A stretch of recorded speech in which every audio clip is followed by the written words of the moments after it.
Hello everyone. Welcome to the another episode of Tips, the iPer podcast show.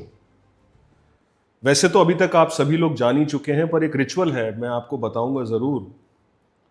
आइपर ने एक बीड़ा उठाया है और आज मैं हिंदी का प्रयोग ज्यादा करूंगा बिकॉज जो हमारे गेस्ट हैं वो हिंदी प्रेमी हैं। तो आइपर ने एक बीड़ा उठाया है। हमारी एक नैतिक जवाबदारी है कि जो हमारे स्टेक होल्डर्स हैं उनके लिए भी हम कुछ करें, और वो सिर्फ डिग्री देने का काम ना हो, लाइफ लेसन्स के थ्रू भी टिप्स दें। और इसी सीरीज में हम लोग जो लोग समाज को बदलने की, समाज को आगे बढ़ाने की और कॉरपोरेट सेक्टर और बिजनेसेस को अर्थव्यवस्था में ऊपर रखने की जो भी कोशिश करता है, जो भी उसमें अच्छा काम करता है, हम कोशिश करते हैं कि उनको हम आपसे मिलवाएं। तो आज मैं इतना एक्साइटेड हूं कि मुझे ऐसा लगता है कि पॉडकास्ट जो है वो वन वे कम्युनिकेशन होना चाहिए, कि मैं कुछ ना बोलूं और जो हमारे गेस्ट हैं सिर्फ वही बोलें, क्योंकि अगर मैं भी बोलूंगा तो वो समय भी उनका चला जाएगा। तो आज आप नोटिस करेंगे कि मैं बोलूंगा कम, सुनूंगा ज्यादा, क्योंकि मैं तो जानता हूं कि जो मैं सुनने वाला हूं वो स्वर्ण अक्षर होंगे और वो आपको भी वैसे ही लगेंगे। तो मैं आप सबको मिलवाना चाहूंगा, और आप सब उन लोगों को उनको जानते ही हैं। आर.एस. गोस्वामी सर हमारे बीच में आज हैं, हिंद फार्मा के सीईओ और आज की जनरेशन को जो बहुत पसंद आता है फाउंडर हैं। तो सर आज आप मेरे सामने यहां बैठे हैं, मेरे लिए एक उपलब्धि है सर। मैं आपसे क्या चर्चा करूंगा और आप मुझे क्या बताएंगे। आपका तो काम बोलता है और काम ही सबको दिखता है, पर फिर भी सर मैं कोशिश करूंगा कि जो हमारे यंग जनरेशन है, जो हमारे एसएमई के लोग हैं, जो हमारे पॉलिसी मेकर्स हैं, जो हमारे वर्कर्स हैं, वो आज आपकी बातचीत से सुनकर कुछ सीखें और अपने जीवन में भी एक महत्वपूर्ण परिवर्तन करें। Welcome to Aiper sir. धन्यवाद अमरजीत सिंह जी। मैं सबसे पहले अपनी बात शुरू करने के पहले ये बताना चाहूँगा कि आइपर के लिए और आपके लिए मेरे मन में बहुत रिस्पेक्ट है। आपने कुछ साल पहले भी मेरे को 2 बार बुलाया और सभी स्टूडेंट्स से मुलाकात हुई थी, और CII में भी और अन्य फोरम पे आपसे मुलाकात होती रहती है, और आपका हमेशा सब्जेक्ट पर डीप स्टडी रहती है। मैं भी आपको बहुत हमेशा गौर से सुनता हूँ सर। मैं इसको सर्टिफिकेट मानूंगा सर जो आज आप कह रहे हैं। नहीं, हमेशा। और मैंने कभी भी आपको इतने सालों में फोकस्ड होने के अलावा कभी नहीं देखा कि आप सब्जेक्ट से हटके सर देखिए, यही बड़प्पन है। मैं आपके बारे में बात कर रहा हूँ और आप मेरे बारे में बात कर रहे हैं, ये आपका बड़प्पन है सर। नहीं, जो मैं ऑब्जर्व कर रहा हूँ इतने सालों से, चूंकि समाज बहुत बड़ा ऑब्जर्वर होता है हर व्यक्ति के प्रति। आदमी सोचता है कि मैं जो कर रहा हूँ वो अपने हिसाब से करता चलूँ, लेकिन अगर आप जो भी काम कर रहे हैं, समाज बहुत बड़ा ऑब्जर्वर होता है, और उसको हमेशा हमको ध्यान रखना चाहिए कि हम जो भी काम कर रहे हैं कोई ना कोई हमको देख रहा है। पहले घर वाले देखते हैं, फिर जब समाज में हम जाते हैं तो कोई ना कोई हमको ऑब्जर्व करता है, बहुत डीपली ऑब्जर्व करता है। तो देखिए सर, हमारे पॉडकास्ट का नाम ही टिप्स है, द आइपर पॉडकास्ट शो, और मैं बीच बीच में हमारी ऑडियंस को टिप्स देता हूँ। और देखिए, शुरुआत में ही आपने आज पहला टिप दे दिया। आपके काम को पूरा समाज ऑब्जर्व कर रहा है। जब भी आप अपने क्षेत्र में कुछ भी कर रहे हो, इस बात को कभी भूलिएगा नहीं। सर की तरफ से अगर ये बात आई है तो ये बहुत महत्वपूर्ण है और हमें आत्मसात करनी चाहिए सर। तो सर बहुत सारी बातें हैं सर जो मैं आपसे करना चाहता हूं। तो आज मैं अपनी बातचीत को 3 भागों में डिवाइड करूंगा सर। पहले भाग में तो मैं आपसे चर्चा करूंगा आपके बिजनेस के बारे में, क्योंकि आपके बिजनेस से बहुत सारे लोग प्रेरणा लेकर बहुत कुछ सीखेंगे। दूसरे भाग में सर मैं आपसे चर्चा करना चाहूँगा कि जो हमारी पॉलिसी मेकिंग बॉडीज़ हैं, जो हमारी सरकारें हैं, जो हमारा इंडस्ट्रियल जगत है, उसको क्या करना चाहिए।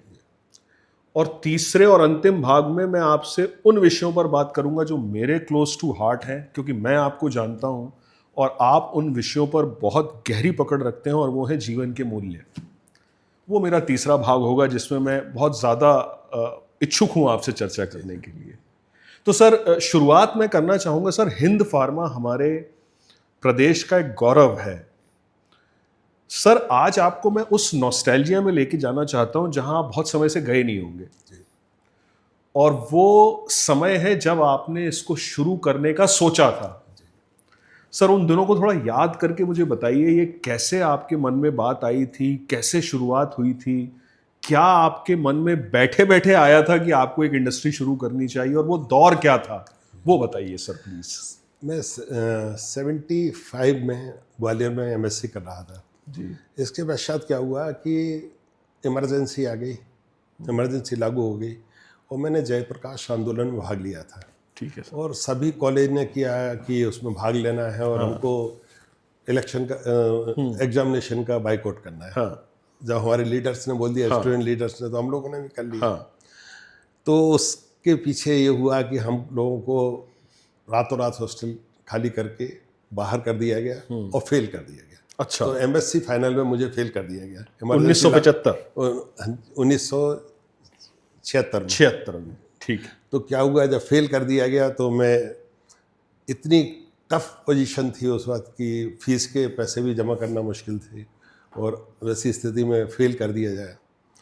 तो उसी वक्त एक विज्ञापन निकला कि एजुकेटेड अनएम्प्लॉयड्स के लिए कोई शेड अलॉट हो रहे हैं। अच्छा। उस वक्त बेरोजगारों के लिए कुछ दिया जाता था कि शेड किराए पे दिए जाते हैं। तो पिताजी ने कहा कि अब तुम फेल हो ही गए हो और इतनी कठिन परिस्थिति में हैं, तो सर्विस में जाना तो बहुत मुश्किल है। तो सर आपके माता पिता की पृष्ठभूमि बिजनेस थी या वो नहीं, जॉब में थे? मेरे अगर 4 पुश्तों में इधर और 4 पुश्तों में इधर कहीं पे भी दिया है, कोई बिजनेस का बी भी नहीं जानता। ओहो। पिताजी मेरे आयुर्वेदिक चिकित्सक थे। मतलब ये तो खबर है सर। हाँ, कोई भी दूर दूर तक कोई बिजनेस क्या होता है ये किसी को आइडिया नहीं है। हाँ तो फिर पिताजी वहाँ पर, हाँ, उन्होंने बोला फेल तो हो ही गए हो। हाँ, फेल हो ही गए हो, हाँ। तो इससे अच्छा है कि अब कुछ ना कुछ करना है। तो एक सर टिप देना चाहूंगा मैं अपने ऑडियंस को, यहाँ देखिए निकल कर आई है। आज हम एक सक्सेस स्टोरी को सेलिब्रेट कर रहे हैं जिसकी शुरुआत फेलियर से हुई। कई दफा पहला फेलियर बहुत बड़ी सक्सेस स्टोरीज को लिखता है, जो अभी आप आगे सुनेंगे सर। तो मैं एक बात और जोड़ना चाहूँगा। हाँ प्लीज सर। हो सकता है बच्चों को अच्छा लगे ये बात, कोई सिंपैथी गेन करने के लिए नहीं कर रहा हूँ। जब मैं एमएससी प्रीवियस में वहाँ पर एडमिशन लिया दतिया से जाके, तो देखते हैं ग्वालियर में रैगिंग बहुत हुआ करती थी। हाँ। और रैगिंग इतनी ज़्यादा हुआ करती थी, ग्वालियर बहुत फेमस था मेडिकल कॉलेज और साइंस कॉलेज दोनों में। हाँ। तो जब मैं गया तो पहले दिन अच्छी खासी रैगिंग हुई, हॉस्टल वालों ने की, और ग्राउंड के 2 चक्कर लगा जो के होता था।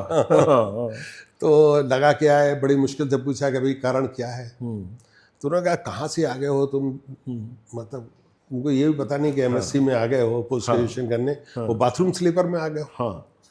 तो मैंने रात में फिर फ़ोन किया, जो लैंडलाइन वाला फ़ोन हुआ करता था एक्सचेंज से, पिताजी को फ़ोन किया है कि जूते की ज़रूरत है। तो उन्होंने बस पे रख के जूते भेजे।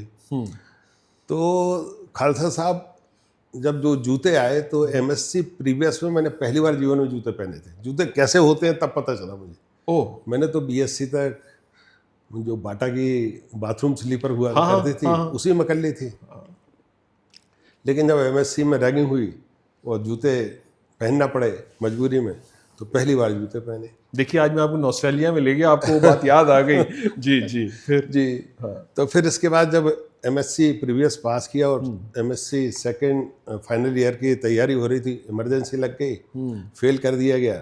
तो वहाँ से एक विज्ञापन निकला, तो फादर ने कहा कि चलो ये शेड अलॉट हो रहा है, इसमें 180 रुपये महीने में भोपाल में, इसको ले लो। तो अच्छा। वो आवेदन किया तो 180 रुपये महीने का एक शेड गोविंदपुरम में हमको मिल गया। तो मैं 76। तो सर भोपाल में आने का सिर्फ और सिर्फ एक ही वजह थी कि शेड यहाँ बस मिला। बस, और कुछ यानी शेड अगर कहीं और मिला होता तो आप कहीं और चले गए। वहाँ चला गया होता। बिल्कुल। क्या बात है। कुछ भी नहीं था, कोई यहाँ पर कोई परिचय नहीं था, किसी तरह का कोई बेस नहीं था, किसी तरह की कोई कैपिटल नहीं थी, और ना ही फाइनेंशियल कैपेबिलिटी थी। कुछ भी नहीं था, मेरे पास कुछ भी नहीं था। तो वो आवेदन किया और वो 180 रुपये महीने का किराए का शेड गवर्नमेंट ने दे दिया। तो 76 में मैं यहाँ पर आ गया जून में। तो ये तब आप सिंगल थे या मैरिज हो चुकी थी? नहीं, मैं सिंगल था। सिंगल थे, क्योंकि मैं कहानी समझना चाह रहा हूँ। जी जी। तो जब यहाँ पर आया तो उसको सेटअप करने के लिए 5,000 रुपये का लोन मुझे मिला, क्योंकि नहीं, उनको पर शेड मिला था तो सर आप क्या सोच कर क्या आए थे कि उस शेड में मैं क्या करूंगा? वो पिताजी आयुर्वेदिक चिकित्सक थे, तो उन्होंने कहा आयुर्वेदिक दवाइयाँ बना लेना, दवाइयाँ बनाई। हाँ बना लेना, ये इस तरह की। गुड। तो मतलब जो फादर का एक सपोर्ट था वो ये मिला कि एक प्रोडक्ट का Technical। आपको आइडिया मिल गया हाँ।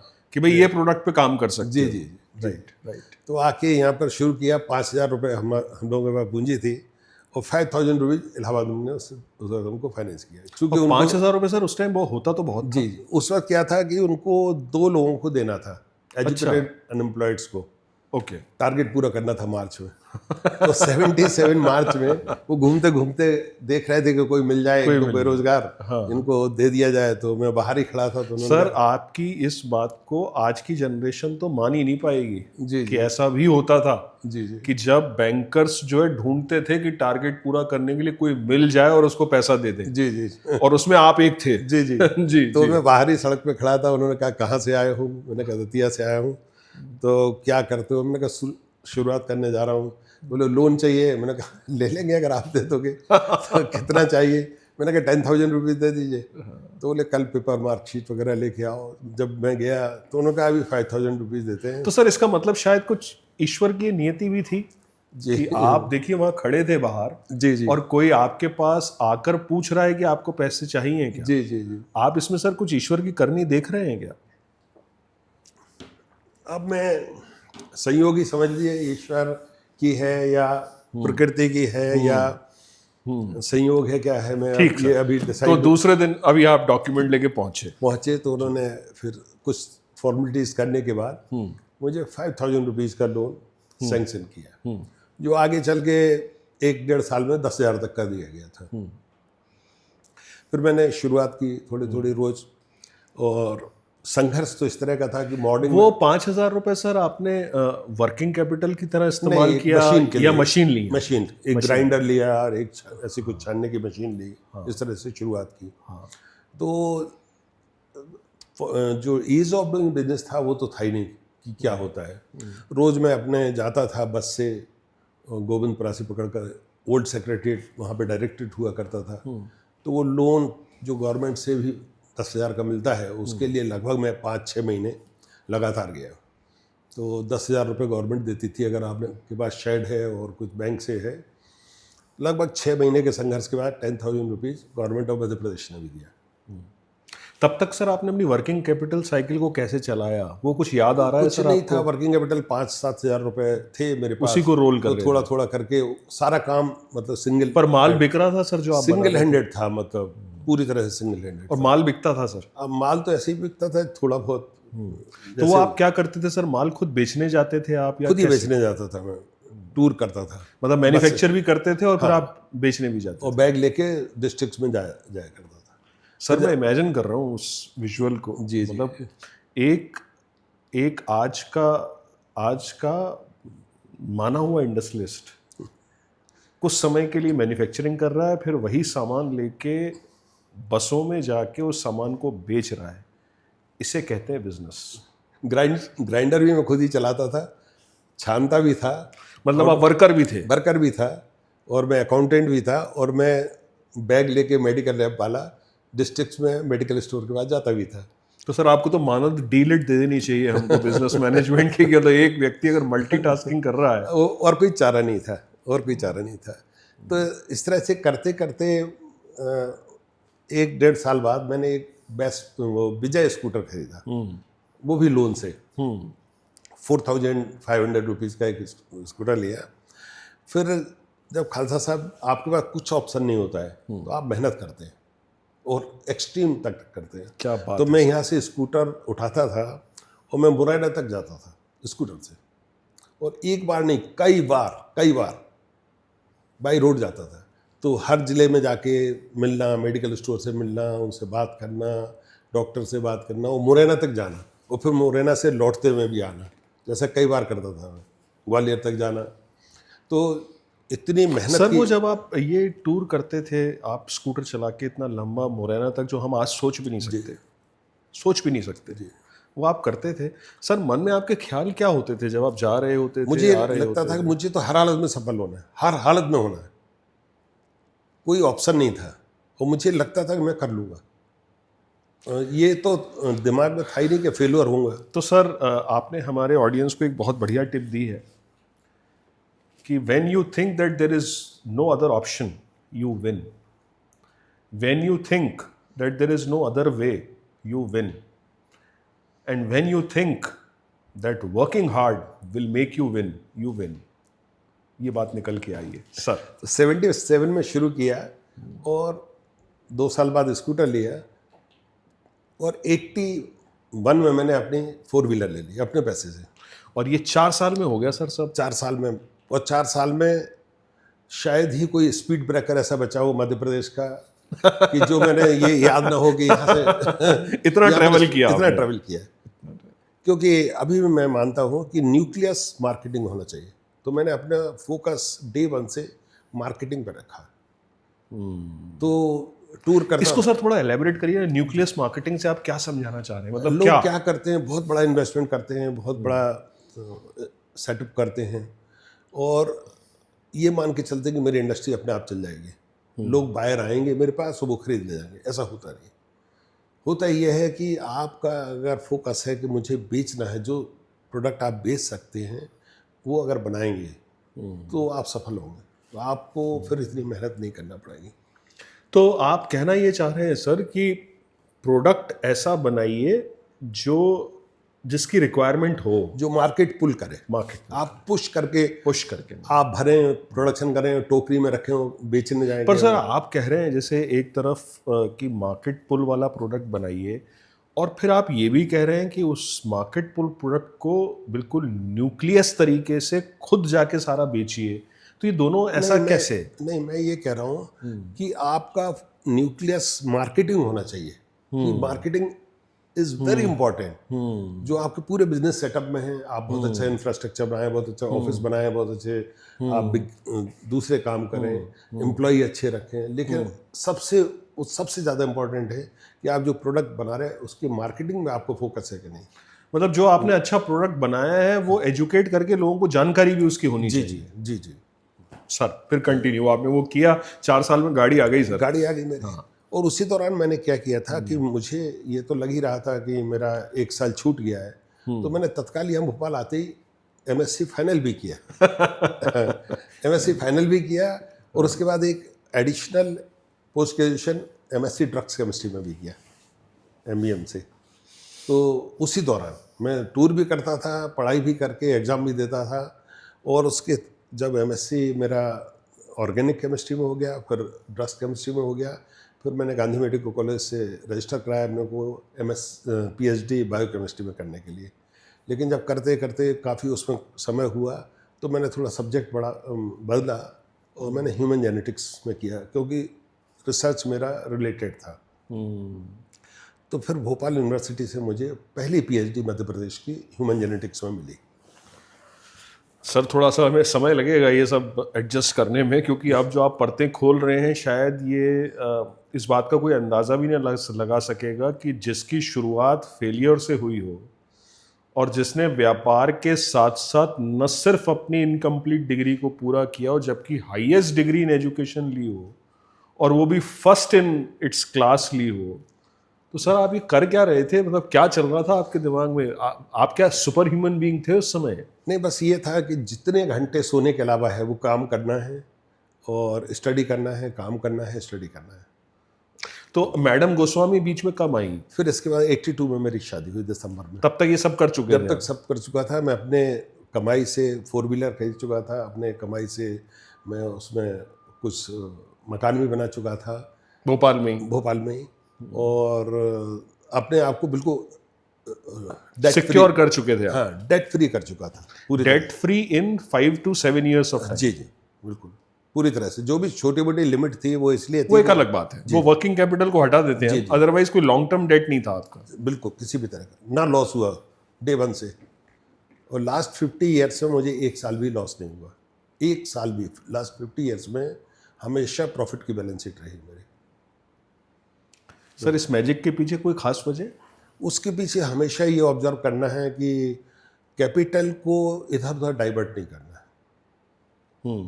उसको हमें उतना ही पैसा डाइवर्ट करना है जो आपको प्रॉफिट से एक्स्ट्रा हो।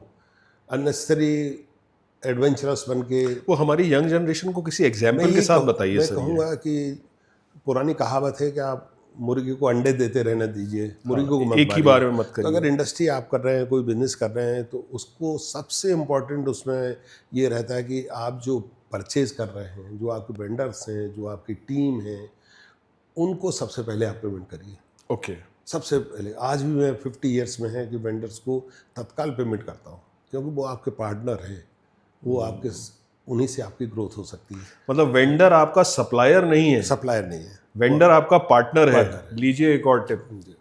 मतलब जिस दिन आप अपने वेंडर्स को, जो कि प्रायः मैंने देखा है कि हर व्यक्ति वेंडर को अपना सप्लायर ही मान के चलता है। अगर आपने वेंडर को अपना पार्टनर बना लिया तो इसका मतलब आपने सप्लाई चेन बिल्टअप कर ली, और जहां सप्लाई चेन होगी वैल्यू वहीं क्रिएट होगी, जो सर कहना चाह रहे हैं। मैं ये ज़रूर उल्लेख करना चाहूँगा कि मैंने चूँकि बहुत सारे ऑर्गेनाइजेशंस को रिप्रेजेंट किया, बहुत सारे इंडस्ट्रीज़ को जाने का मौका मिला, अपने मित्रों से भी मिलता है।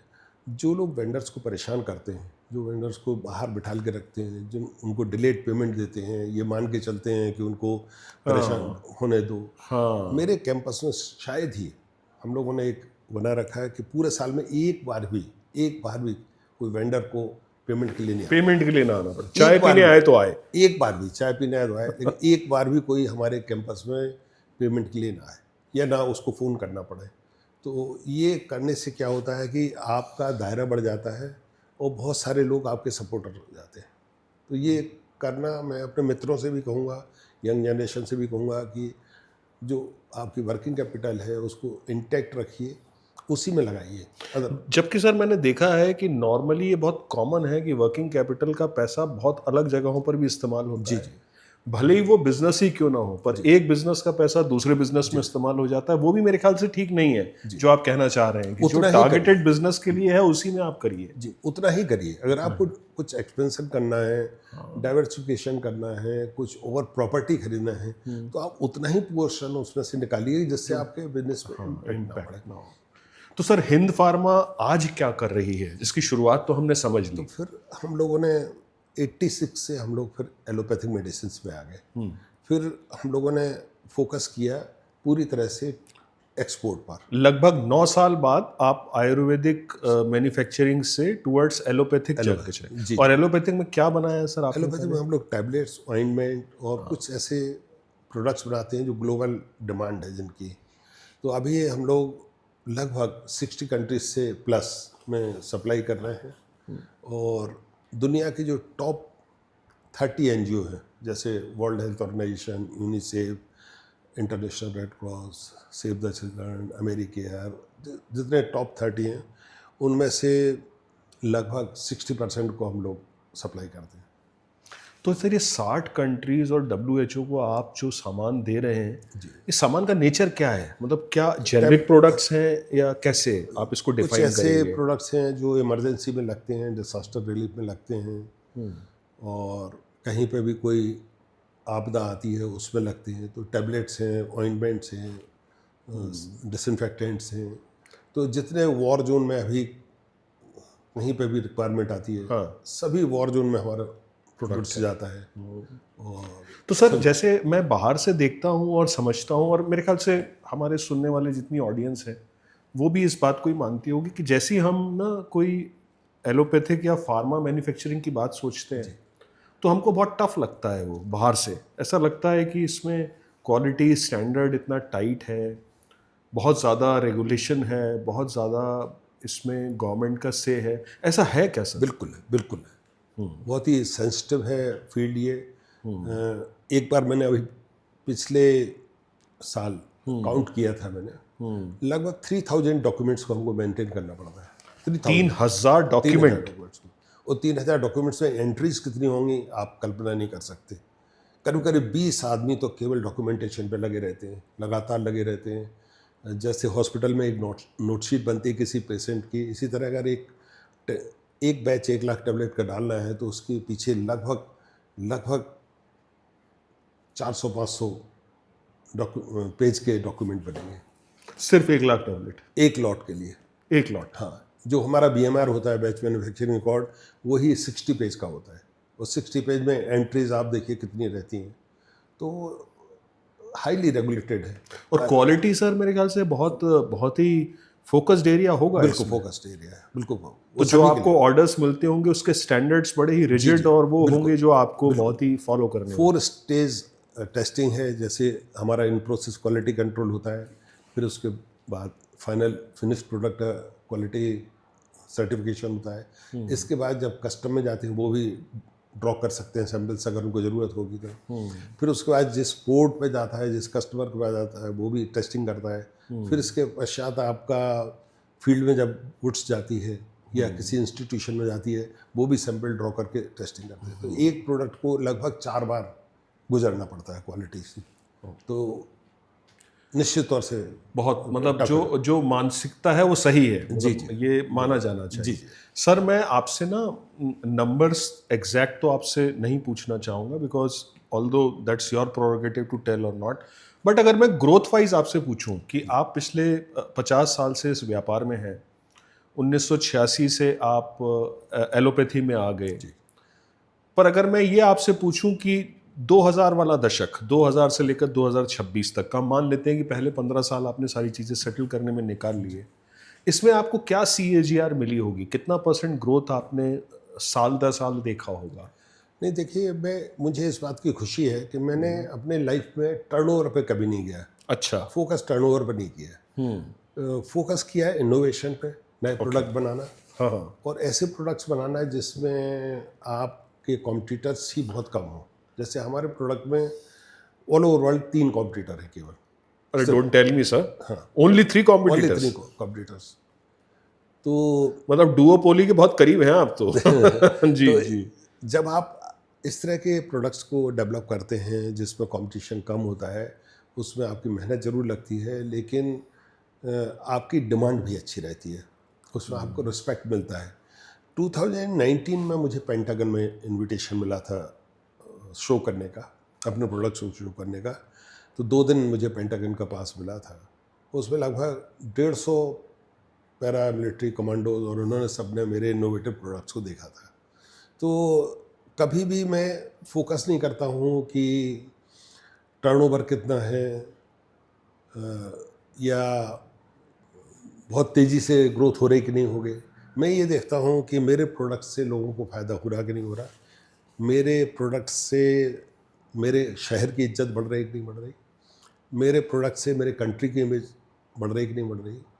जो टैबलेट 60 रुपीज़ की इंपोर्ट होती थी, मैं यहाँ पर 4 रुपये की बेच रहा हूँ। होल्ड ऑन सर, मतलब जो हम विदेशों से 60 रुपए प्रति टैबलेट खरीद रहे थे, आपने आज 4 रुपए में यहाँ बेच दी। जी 4 रुपीज़ की। और अभी सबसे अधिक परेशान मेरे से जो मेरे दोनों तीनों कॉम्पिटिटर्स हैं, वो परेशान हैं क्योंकि उनका जो सेलिंग प्राइस है पिछले 5 सालों में 50% करना पड़ा उनको।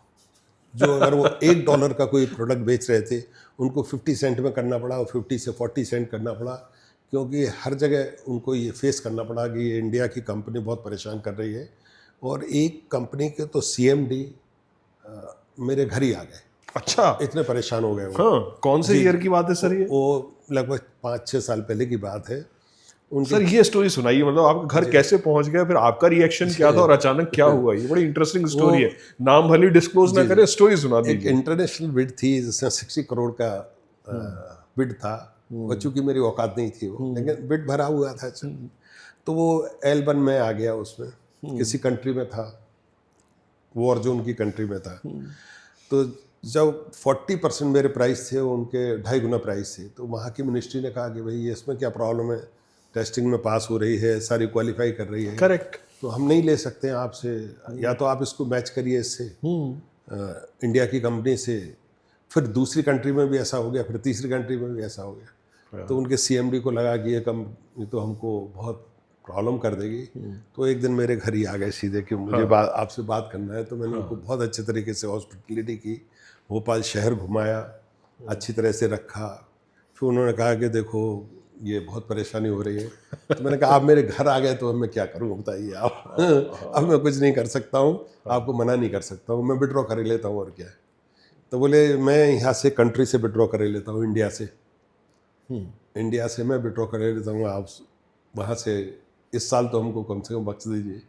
तो मैं ठीक है, मैंने इनेबिलिटी शो कर दी, वो उनको मिल गया, लेकिन मेरे सर प्राइस कमाल है, मतलब देखिए एक देश की कोई दूसरी कंपनी हमारे देश में आके जी जी हमारे देश के एक फाउंडर से बोलती है कि हम पर कृपा करो। हाँ बिल्कुल। फिर इसके पश्चात लगातार बट सर मैं इसमें एक खास बात और देखता हूँ जिसको आप बिना बताए आगे जाना चाह रहे हैं, मुझे मालूम है आप उस पॉइंट पर नहीं रुकेंगे क्योंकि आपकी आदत है। जी सर आपका बड़प्पन भी देख लीजिए। देखिए कि कोई जो आपने बातों बातों में बात कही है, हमारी ऑडियंस को समझ में आएगी कि अगर कोई मेरे घर चलकर आया है, ये है हमारे भारत की सभ्यता, जी जी जहाँ पर व्यापार बाद में, रिश्ते पहले। और आपने सर प्रूव मुझे किया। ऐसा लगा कि मतलब कोई व्यक्ति आ गया और CMD लेवल का आ गया, आयरलैंड की कंपनी का, वो जो दुनिया में नंबर 1 है, वर्ल्ड में नंबर 1 है, उसके CMD मेरे घर आ गए। मैंने भोपाल लेक घुमाई उनको, घर में रखा, मिसेज ने अपने हाथ से बना के पराठे खिलाए उनको। फिर वो थक गए थे तो मेरे घर में ही सो गए, और फिर वो खुश होके गए मेरे से।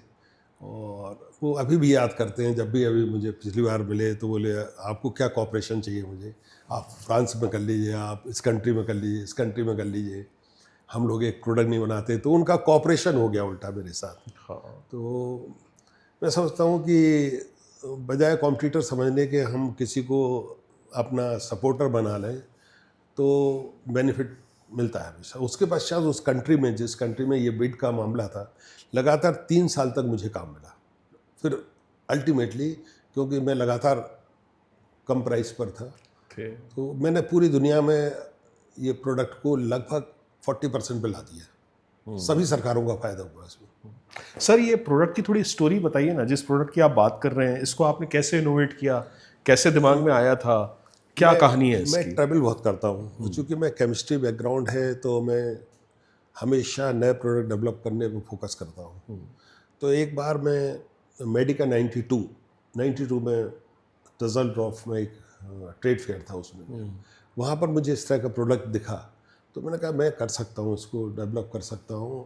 तो फिर उसके बाद मैं UK गया, फिर मैंने इसका रॉ मटेरियल आइडेंटिफाई किया। तो रॉ मटेरियल केवल चाइना और जापान में मैन्युफैक्चर होता था। ये तो चैलेंज हुआ सर। फिर मैं चाइना भी गया, उस ज़माने में चाइना गया 95-96 में। वो तो बहुत टफ टाइम था सर, जब कुछ भी 95 में चाइना जाना किसी भी तरह से वो नहीं था, संभव ही नहीं था। हाँ, लैंग्वेज का प्रॉब्लम था, फूड का प्रॉब्लम था। फिर बीजिंग से मैं हेबई प्रोविंस चला गया टैक्सी लेके, फैक्ट्री विजिट की, फिर रॉ मटेरियल मैंने बुलवाया। मैडम इजाजत दे देती थी आपको इतना लंबा लंबा दूर जाने की? इंडिया में क्लासिफिकेशन कराना मुश्किल था, रेड बुक में उसका नाम नहीं था। रेड बुक में क्लासिफिकेशन कराने में और FDA से अप्रूवल लेने में 1 साल लग गया। फिर उसके बाद जब मैंने इनोवेट किया, उस प्रोडक्ट को तैयार किया, डेवलप किया, तो फिर उसके बाद तो मैं पहला था इंडिया में, पहला प्रोडक्ट मैंने बनाया। हाँ, लेकिन मैं इस बात को उल्लेख जरूर करना चाहूँगा कि मेरे से कई बेवकूफ़ियाँ हुई कि कई स्ट्रेंथ्स जो अभी दुनिया में चल रही हैं, जैसे 75 मिलीग्राम टैबलेट है एक, हाँ कुछ ऐसे 1-2 कॉम्बिनेशंस हैं हाँ। जो मैंने डेवलप किए, और वो टेंडर्स में बाद में आए, गवर्नमेंट ने प्रोक्योरमेंट प्रोग्राम में भी लिए, लेकिन मैंने उनको पेटेंट नहीं कराया। अच्छा, और मैंने कभी उस पर अपनी प्रोप्राइटरशिप नहीं रखी। क्यों सर ऐसा? उस वक्त नॉलेज नहीं थी मुझे। उस वक्त तो बस जुनून ये था, प्रोडक्ट डेवलप करो, उनको मार्केट करो, उनको रजिस्टर कराओ, उनको प्रॉफिट की तरफ ले जाओ। तो उस वक्त मैंने इनोवेट तो किया, लेकिन मैंने पेटेंट नहीं कराया, तो एक जेनरिक हो गया, वो सभी कंपनी बनाने लगी। लेकिन अभी भी स्थिति ये है 30 साल बाद भी, कि कोई भी दुनिया में टेंडर निकलता है और कभी भी मैं उसमें कह देता हूँ कि इसमें कमी है, तो उनको सुधारना पड़ता है। अभी रिसेंटली भारत सरकार के एक डिपार्टमेंट ने, बहुत बड़े डिपार्टमेंट ने, वो टेंडर निकाला, और मैंने कहा आपका टेंडर का स्पेसिफिकेशन बिल्कुल गलत है ये। तो उन्होंने तुरंत उसको माना, बोले हम लोग इसके विशेषज्ञ नहीं हैं, लेकिन उन्होंने उसको तुरंत उसको चेंज किया। ऐसा ही यूनिसेफ में हुआ था कि उनके स्पेसिफिकेशन में कुछ गलती थी, मैंने एक मेल किया कि आपका ये थोड़ा सा इसमें कमी है, तो उन्होंने मुझे इनवाइट किया वहाँ पर डेनमार्क में, उनके हेड ऑफिस में। और मीटिंग की मेरे से, और 2-3 साल तक फिर मुझे ही ऑर्डर दिया उन्होंने कि ये इस प्रोडक्ट के स्पेशलिस्ट हैं। तो मैं इस अवसर पर ये कहना चाहूँगा कि जो अभी एक शॉर्ट टर्म काम करने का एक आदत बन गई है ना लोगों की, कि हर बात में पहले तो ये सोचना कि बहुत कठिन है, बहुत प्रॉब्लम्स हैं। ऐसा नहीं है। प्रॉब्लम्स जब दूर हो जाती हैं, जब आप कांस्टेंट उस पर काम करते हैं, प्रॉब्लम अपने आप सॉल्व हो जाती है। जब आप ये मान लेते हैं कि कोई और ऑप्शन नहीं है और मेहनत खूब करना है, जी जी, तो यही दो आपने जो शुरू में बताए वो अभी तक चले ही आ रहे हैं अभी आपकी भी चल कहानी रहा है, में। अभी भी चल रहा है वो, अभी भी चल रहा है। तो सर एक बात पे आपने मैं जवाब चाहूँगा, आप दूसरी तरफ चले गए थे। मैडम गोस्वामी का इस पूरे आपके जो काल चक्र रहा कि आप चाइना भी चले गए, इतनी दूर भी चले गए, जबकि ये माना जाता था 95 में चाइना जाना थोड़ा सा रिस्की भी था। जी जी, घर का कैसा सहयोग मिला सर आपको? बहुत ज़्यादा सहयोग, पूरी फैमिली का ही मेरा ये सिस्टम रहा, मेरे ब्रदर का, मेरे पूरी फैमिली का, सब लोगों को ये था कि ये जो कर रहे हैं ना, इसमें ठीक ठीक डायरेक्शन में जा रहे हैं। तो जैसे लगातार महीनों तक टूर करना, महीनों तक खुद ड्राइव करके चले जाना, अंबिकापुर तक, जगदलपुर तक, और रात में रास्ते में गाड़ी भी ख़राब हो गई तो रात में जंगल में ही बिता रहे हैं। तो लोगों सबको ये कॉन्फिडेंस रहता था कि मैं हर सेफ्टी का ध्यान रखता हूँ। तो ट्रैवलिंग के दौरान खाना पीना, ट्रैवलिंग के दौरान सेफ्टी का ध्यान रखना, और सबसे थोड़ा अच्छे संबंध रखना, ये बहुत सपोर्ट करते हैं। सर जो कॉम्पिटिटर कोई अपना पार्टनर मान ले तो अब उससे हम और क्या उम्मीद करेंगे, वो उसको कहाँ दिक्कत होने वाली है कहीं। मतलब अभी तक तो मैंने सुना था, जो आपने भी बोला कि शायद जो आपके कस्टमर्स हैं, आपके एम्प्लॉयज़ हैं, आपके सप्लायर्स हैं, वो आपके पार्टनर बन सकते हैं, पर आपने तो अपने कॉम्पिटिटर को ही अपना पार्टनर बना लिया। तो सर अब तो फिर और इसके बाद बचता क्या है? तो सर ये आप सर इस बात को ये भी महसूस करते होंगे कि हिंद फार्मा ने जो मध्य प्रदेश में फार्मा मैन्युफैक्चरिंग में अपना एक स्थान बनाया, इतने देशों में आपने अपने प्रोडक्ट बेचे और इतना इनोवेशन भी आपने किया, तो सर आपको ऐसा कभी महसूस नहीं हुआ कि मध्य प्रदेश में संभावनाएं और भी थीं और वो पूरी नहीं हो पाई? नहीं नहीं, बहुत सारी संभावनाएं, मैं तो रोज नई संभावनाएं देखता हूँ। देखिए अभी समाज में क्या होता है, निगेटिविटी ज़्यादा फैलाई जाती है। हमेशा ये बताया जाता है कि बहुत सारी प्रॉब्लम्स हैं, बहुत सारी कठिनाइयाँ हैं, असफल होने के चांसेस ज़्यादा हैं। आप कोई भी चीज़ उठाइए तो ये कहेंगे इसमें बहुत कंपटीशन है, इसमें ये प्रॉब्लम है, इसमें मार्केटिंग की प्रॉब्लम है। आप किसी से भी बात करेंगे तो सबसे पहले प्रॉब्लम से शुरू करते हैं। हाँ, लेकिन वो दूसरा पक्ष नहीं देखते कि अगर ज़्यादा प्रॉब्लम्स है तो उसमें आपके चांसेस सफल होने की ज़्यादा है। अच्छा, इसको सर थोड़ा एलेबरेट करिए आप बात को, कि अगर परेशानियां ज़्यादा हैं तो सक्सेसफुल होने की संभावना ज़्यादा क्यों है? ऐसा आप क्यों कहते हैं? देखिए, जैसे अगर आप कहते हैं कि रेगुलेटरी कंप्लाइंसेस बहुत टफ ठीक है, है, बहुत हाँ, टफ है, हाँ, गवर्नमेंट से काम कराना बहुत टफ है। हाँ, तो टफ है तो वो विदेशी कंपनियों के लिए भी उतना ही टफ है। अगर बहुत ईजी हो तो 200 आ जाएंगे यहाँ पर, हाँ, तो आपके लिए तो अपॉर्चुनिटी हो गई।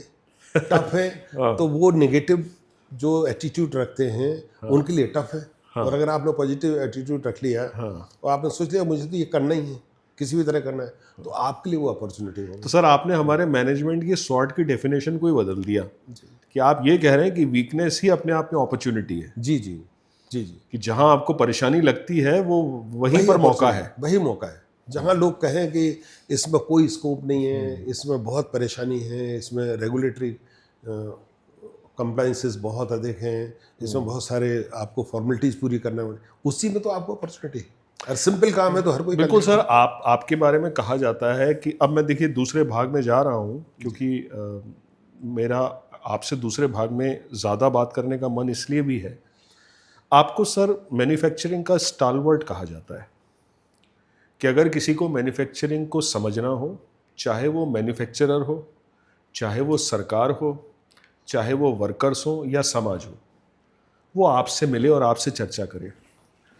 सर आप मैन्युफैक्चरिंग को किसी भी देश की ग्रोथ में इंजन क्यों मानते हैं? आपके पक्ष में ये क्यों है? मतलब ठीक है, मैन्युफैक्चरिंग एम्प्लॉयमेंट देता है, मैन्युफैक्चरिंग कैपिटल इंटेंसिव होता है, तो अलाइड एम्प्लॉयमेंट भी निकलता है, वो सब अपनी जगह ठीक है। पर आपका पैशन हमें कुछ और इशारा करता है, वो मैं थोड़ा सा जानना चाहूँगा। देखिए, थोड़ा मैं साहित्यिक व्यक्ति हूँ, बहुत सारे फिलोसफर्स को पढ़ा है मैंने। भारत में तो उसको दर्शन बोलते हैं, हाँ। वो ज़्यादा अप्रोप्रिएट वर्ड है। हाँ, तो कन्फ्यूशियस क्या कहते हैं कि यदि मैं कोई बात को सुनता हूँ तो भूल जाता हूँ, और मैं देखता हूँ तो उसको याद रखता हूँ, लेकिन यदि मैं कुछ करता हूँ तो उससे सीखता हूँ, उसी से सीखता हूँ। तो मैंने ट्रैवल बहुत किया है, मतलब 65 कंट्रीज मैंने ट्रैवल कर ली। तो जब मैं ट्रैवल करता हूँ, देखता हूँ कि समृद्धि कैसे आ रही है। एक मशीन चल रही है, जितने उसमें स्टैंपिंग हो रही है उतने सेंट या डॉलर प्रिंट हो रहे हैं। तो जो क्या कमाल की बात कही है सर आपने। मतलब हमारी ऑडियंस, आज आपको मजा आ रहा होगा। मतलब कभी आपने सुना है कि जो मैन्युफैक्चरिंग को इस नजरिए से देखता हो? शायद मैं अपने जीवन में कभी नहीं भूल पाऊंगा सर, कि अगर कहीं कुछ प्रिंट हो रहा है, कहीं कुछ बन रहा है, तो वो प्रोडक्ट नहीं बन रहा है, वो डॉलर बन रहा है, वो रुपया बन रहा है। आई थिंक इस तरीके से मैन्युफैक्चरिंग को देखने वाले सर आप विरले हैं। आगे सर बताइए आप प्लीज। देखिए, हम लोग भी 15 अगस्त को आज़ाद हुए, और साउथ कोरिया भी 15 अगस्त को हुआ, लेकिन वर्ल्ड वार खत्म होते ही 1 साल पहले हुआ। ठीक बात। जब मैं कोरिया में था, साउथ कोरिया में, तो मेरे प्रोफेसर कहते थे कि हम 5 भाई बहन थे, और हम लोग एक एक हफ्ते तक केवल एक केले पे जिंदा रहते थे। एक एक केला मिल पाता था हमको पूरा। ना वहाँ पर नेचुरल रिसोर्सेज, ना वहाँ पर कोई बहुत बड़ा फॉरेस्ट, ना किसी तरह के मिनरल्स। लेकिन पॉस्को कंपनी जिसमें मैं जा चुका हूँ, वो दुनिया की second biggest steel producing company है। उन्होंने अपने उड़ीसा में भी एक प्लांट डाला है। आयरन ओर लेते हैं वो ऑस्ट्रेलिया से, आयरन ओर लेते हैं वो इंडिया से, और स्टील पूरी दुनिया में बेचते हैं। इसी तरह एलजी, इसी तरह से सैमसंग, इसी तरह से हुंडई। इन 4 कंपनीज ने उनकी पर कैपिटा इनकम को $37,000 पे पहुंचा दिया। वो हमारी कहाँ है, हम लोग 2700 पे, $2,800 पे। इसी तरह चाइना देखिए, सिर्फ 4 कंपनी ने? सिर्फ 4 कंपनी ने, और इन चारों कंपनी को मैंने विजिट किया है, क्योंकि 16 डेज तक उन्होंने मेरे को इनवाइट किया था, सारी कंपनीज को विजिट कराया था। तो मैंने इन चारों कंपनी को देखा है। इसी तरह से आप देखिए, चाइना ने क्या किया, 1960 में अकाल पड़ा था, 20 लाख लोग उनके मर गए थे, फूड नहीं था उनके पास, लेकिन उन्होंने मैन्युफैक्चरिंग पर जोर दिया। तो उनकी जो पर कैपिटा इनकम है वो $13,800 है, जबकि हमारी पॉपुलेशन भी बराबर है लगभग, और सब कुछ है, और हम लोग कहाँ पर हैं, कहाँ पर है मैन्युफैक्चरिंग। आप किसी भी कंट्री को देखिए, अगर आयरलैंड को देखिए, 32% उनका जीडीपी का मैन्युफैक्चरिंग से आता है, इसीलिए उनका पर कैपिटा इनकम है। आप ऑल ओवर वर्ल्ड स्टडी करिए, अगर मैन्युफैक्चरिंग जिसकी स्ट्रॉन्ग है वो एकदम समृद्ध हो जाता है और पर कैपिटा इनकम बढ़ जाती है। अभी आप देखिए, हम देख रहे हैं एग्रीकल्चर से, अगर एग्रीकल्चर से समृद्ध होते तो हम लोग 3000 साल पहले हो जाते समृद्ध। हाँ ठीक बात। 3000 साल ईयर पहले, क्योंकि एग्रीकल्चर एक लिमिटेशन है उसमें, प्रकृति का उससे बहुत कुछ जुड़ा हुआ है। और चूंकि मैं एग्रीकल्चर भी करता हूँ, एग्रीकल्चर की फील्ड में काफ़ी मेरी वाइफ पूरी तरह से उसमें इन्वॉल्व है, लेकिन एग्रीकल्चर से आप फूड की कमी को तो दूर कर सकते हैं, लेकिन प्रॉस्पेरिटी नहीं ला सकते। क्योंकि किसान बेचारा जोड़ ही नहीं पाता अपनी मेहनत को, कि वो सुबह 4 बजे से लगा है, पूरी फैमिली लगी है, तो इसलिए उसमें सपोर्ट दिया जाता है। या मैं इसको ऐसे जोड़ता हूँ सर बात को, आपकी बातों से कुछ कड़ियाँ मुझे मिल रही हैं। अगर एग्रीकल्चर को भी मैन्युफैक्चरिंग की तरह किया जाए, जी जी, उसमें वैल्यू तब तो समृद्धि है। जी जी, यानी तब भी आपकी मैन्युफैक्चरिंग आएगी आएगी, बिना उसके नहीं, बिना उसके नहीं हो सकता है। वैल्यू एडिशन तो करना ही पड़ेगा। तो अगर आपको समृद्धि लाना है तो मैन्युफैक्चरिंग पर फोकस करना ही पड़ेगा। आज अगर हमारे शहर में 5-10 बहुत अच्छे एक्सपोर्ट ओरिएंटेड यूनिट आ जाती हैं, तो जो रोज़ परेशानी होती है कि एयरलाइंस नहीं चल रही है, रोज़ परेशानी हो जाती है अच्छे 5 स्टार होटल नहीं आ रहे हैं, तो सब आ जाएंगे सब। क्योंकि एक अगर एक्सपोर्ट ओरिएंटेड यूनिट आती है तो साल में कम से कम 20 से 30 तो उसके कस्टमर फॉरेन से आ रहे हैं, एक हफ्ते रुक रहे हैं, 4 दिन रुक रहे हैं। सर आपका तजुर्बा क्या कहता है? जैसे मैं एक आपके सामने अगर एक एक figure, ball park figure coin करता हूँ सर। मान लीजिए कि एक पर्टिकुलर एरिया में, सपोज कर लेते हैं हम भोपाल मध्य प्रदेश की बात करते हैं, यहाँ पर कोई इंडस्ट्री लगती है जिसमें 50 करोड़ रुपए का इन्वेस्टमेंट हुआ है।